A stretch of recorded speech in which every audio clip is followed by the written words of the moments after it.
زیانەکانی لافاوەکەی هەڵەبجە قەرەبوو دەکرێتەوە. زیاتر لە 800 خوێندکاری کەرکووک لە زانکۆکانی هەرێم وەرگیران. شۆفێری بار هەڵگرەکانی مەرزی کێلێ گرتبوونەوە. سڵاوتان لە 20 لە تیوارەوە سێ هەواڵتان پێشکەشەکەم. دوای هەڵسەنگاندنی زیانەکانی لافاوی شەوانی ڕابردووی پارێزگای هەڵەبجە ئەمشەو زیان لێکەوتوان لەلایەن بەڕێوەبەرایەتی کۆچ و کۆچبەران و وەڵامدانەوەی قەیرانەکان هاوکاریەکی سەرەتایی کران.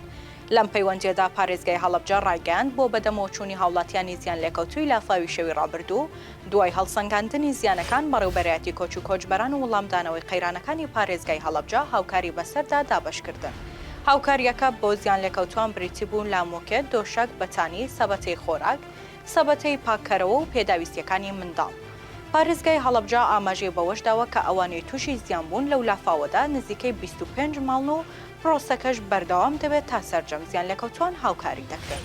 ئەمڕۆ سێشەممە 5 تشرینی 2024 وەزارەتی خوێندنی باڵا و توێژینەوەی زانستی حکوومەتی هەرێمی کوردستان ڕایگەیاند 804 قوتابی کەرکووک و ناوچە کوردستانیەکانی دەرەوەی ئیدارەی هەرێم لە زانکۆکانی کوردستان وەرگیراون. وەزارەتەکە ئاماژەی بەوەش کردووە کە بۆ یەکەم جارە وەرگیراوانی ناوچە کوردستانیەکان لەگەڵ زانکۆلاین ناویان بڵاو دەکرێتەوە. خوێندنی باڵا ئەوەشی خستە ڕوو چەندین ساڵە کاراسانی تەواو کراوە بۆ وەرگرتنی قوتابیانی ناوچە دابڕێنراوەکانی دەرەوەی ئیدارەی هەرێمی کوردستان بە تایبەت ئەو خوێندکار و قوتابیانەی لە خوێندنگە کوردیەکان دەخوێن.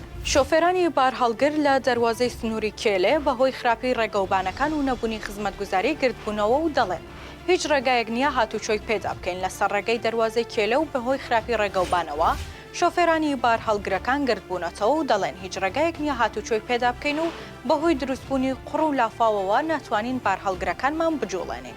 ئاماژەیان بەوەش کردووە کە ئۆتۆمبیل و بار هەڵگرەکانمان زەرەرمەند دەبن بەهۆی ئەوەی زۆر جار تووشی ڕووداوی هاتوچۆ دەبن.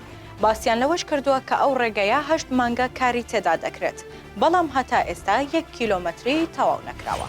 سێ هەواڵم پێشکەشکردن هەرشاد.